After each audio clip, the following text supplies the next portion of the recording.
तो दोस्तों ऐसा क्या होता है कि एक कील पानी में डूब जाता है और ये हजारों टन का जो शिप है ये पानी में नहीं डूबता। आइए इसको आगे समझते हैं वीडियो में।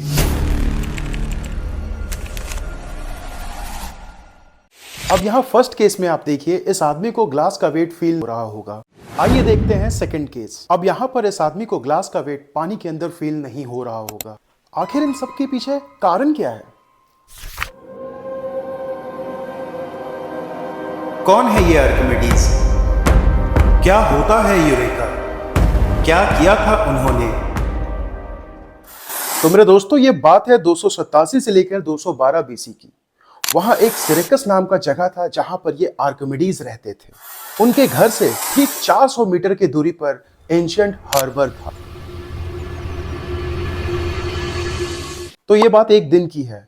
वहां के दरबार में राजा ने अपने दरबार में एक मुकुट बनाने वाले को बुलाया और उस मुकुट बनाने वाले को बोला कि मुझे एक शुद्ध मुकुट बनाकर दो।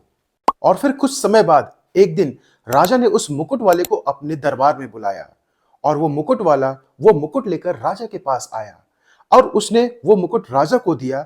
राजा को वो मुकुट देखकर आश्चर्य हुआ और वो थोड़ा शक में भी पड़ा कि क्या ये मुकुट शुद्ध सोने का है भी कि नहीं।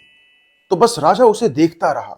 अब ये मुकुट देखकर राजा को शक हो रहा था कि ये जो मुकुट है ये असली सोने का है कि नहीं है। तो अब इसको पुष्टि करने के लिए जैसे ही वो मुकुट वाला राजा के दरबार से जाता है तो राजा ने आर्किमिडीज को बुलाया और आर्किमिडीज को बुलाकर राजा ने ये काम सौंपा कि ये जो मुकुट बना है ये शुद्ध सोने का है कि नहीं, तुम इसे पता लगाओ। अब आर्किमिडीज यहाँ पर सोच में पड़ जाता है कि अब मैं कैसे पता लगाऊं कि ये शुद्ध मुकुट है कि नहीं है। फिर एक दिन क्या होता है, आर्किमिडीज अपने घर पे आराम से नहाने के लिए जाता है। तो वो देखता है कि वो जब बाथ टब के अंदर जाता है, वो जितना अंदर जाता है उतना ही बाथ टब से पानी बाहर आता है। इस पे आर्किमिडीज सोचने लगता है कि ऐसा क्यों हो रहा है। फिर आर्किमिडीज वहां से यूरेका यूरेका कहकर बिना कपड़ों कर भाग कर जाने लगा राजा के पास। और ये जो आर्किमिडीज यूरेका यूरेका कह रहा था ये एक ग्रीक टर्म है जिसका मतलब होता है मुझे मिल गया, मुझे मिल गया। और भाई इस मोमेंट पे आर्किमिडीज का खुशी का ठिकाना नहीं था। राजा जी के अब आपने डेंसिटी का फॉर्मूला तो अब तक पढ़ा ही होगा जो कि होता है मास अपॉन वॉल्यूम। अब उसने यहां पर क्या फाइंड किया और उसने ये जो खोज किया, क्या इससे राजा की जो प्रॉब्लम थी क्या वो सॉल्व हो जाएगी? अब आर्किमिडीज राजा के पास जाता है और एक कंटेनर लेता है और उसको पानी से भर देता है। अब इसके बाद क्या करता है, वो जो मुकुट है उस मुकुट को पानी में डालता है और देखता है कितना पानी बाहर आ रहा है। और दूसरे बार में इस बार ये क्या करता है, प्योर गोल्ड को लेता है और उस कंटेनर में उस गोल्ड को डालता है। अब ये देखता है कि प्योर गोल्ड को डालने के बाद कितना पानी बाहर आ रहा है और यही जितना पानी जो बाहर आया इसी से वो बताता है इस मुकुट वाले ने यहां पर कितना घोटाला किया है। तो ये सच्चाई का पता लगते ही राजा ने उस मुकुट बनाने वाले को अपने दरबार में बुलाया और सबके सामने ही राजा ने उसे, भाई ये कहां फंस गया भाई मैं। बच्चों वीडियो के स्टार्टिंग में मैंने आपसे एक सवाल किया था कि एक कील पानी में डूब जाता है और ये हजारों टन का शिप जो है वो पानी में नहीं डूबता। तो आइए इसके पीछे के रीजन को समझते हैं। एक कील जो है ये क्या होता है, इसका साइज बहुत छोटा होता है जिस वजह से इसका डेंसिटी जो है वो पानी से ज्यादा होता है।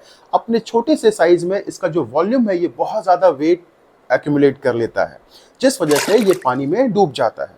लेकिन जब वही हम बात करें शिप का जो कि ये हजारों टन का है, शिप क्या करता है, इसका जो भी वॉल्यूम है ये इसके साइज में ये डिस्ट्रीब्यूट हो जाता है।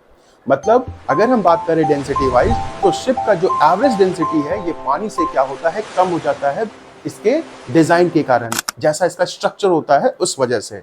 जिसके कारण क्या होता है, पानी पर लगता है प्रेशर, पानी उतने जगह को क्या करता है, डिस्प्लेस करता है और नीचे से हमारा क्या लगता है, फोर्स लगता है, जिस वजह से ये जो शिप है ये पानी पर फ्लोट होता है। यही है हमारा आर्किमिडीज प्रिंसिपल। और वो ग्लास वाला क्वेश्चन याद है कि क्यों हमें ग्लास का वेट पानी के अंदर फील नहीं होता है? क्योंकि इसके पीछे हमारा क्या है, इसके पीछे भी हमारा यही लॉ लगता है कि जब हम ग्लास को पानी के अंदर डालकर छोड़ते हैं तो उस वक्त क्या लगता है, ग्लास जो है वो अपना एक जगह बनाता है। अब ये जगह कैसे बना रहा है, जैसे ही हम उस ग्लास को पानी में डालते हैं तो नीचे से हमारा एक फोर्स लगता है पानी क्या करता है, एक फोर्स लगाता है उस कोई भी ऑब्जेक्ट के ऊपर। जैसे मैं यहाँ ग्लास प्लेस कर रहा हूँ, तो पानी जो है वो एक फोर्स लगा रहा है, और ये जो फोर्स होता है ये किसके इक्विवेलेंट होता है, तो जितना भी हम ये ऑब्जेक्ट डाल रहे हैं उस ऑब्जेक्ट का जो मास होता है उसके बराबर होता है, उसके वेट के बराबर होता है। और इस फोर्स को हम क्या कहते हैं, इस फोर्स को हम बॉइंट फोर्स कहते हैं। तो दोस्तों, ऐसे ही और मजेदार टॉपिक के लिए आप हमारे डिजास्टर क्लासेस चैनल से जुड़ जाओ, क्योंकि इस चैनल पर हम रटते नहीं, हम चीजों को समझते हैं। जय हिंद।